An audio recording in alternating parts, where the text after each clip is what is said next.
Corporate America has been very cautious about bringing its employees back to work, partly, I think, for fears of the virus. They don't want to see a flare-up in the virus within the workforce, but also working from home is proving quite effective. Maybe not forever, but for a couple of quarters. We've got to see the virus controlled or a vaccine arrive. Behind the scenes, most corporates are putting together a pretty robust plan to bring the workforce back into the workplace. So I would expect to see the return of the workforce substantially ramp up in Q4. The patterns that we've seen over the last 30 years where people had one fixed workplace, I think are going to change, and people are going to work sometime from the office, sometime from home, sometime from satellite office facilities in a kind of hub and spoke type of model.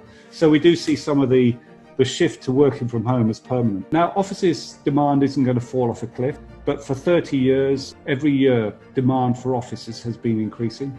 We see it now probably plateauing and maybe easing slightly downwards. On the other hand, when people go back to work, they're going to need more space per worker, more social distancing.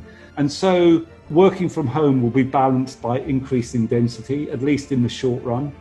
But longer term, I think we see the working from home phenomenon being a more permanent shift in the way people work.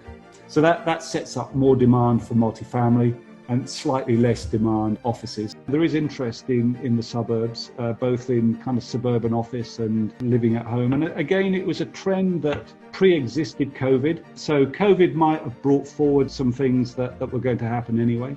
But again, as I come back to it, let's not big cities have been outstandingly successful over the last 30 years. Prior to COVID-19, America spent more money eating out in restaurants than they did on home groceries. So the appetite for the amenities, the entertainment and the eating out is still pretty high. And the demand for all of the great facilities and live, work, play environment the city offers won't be diminished.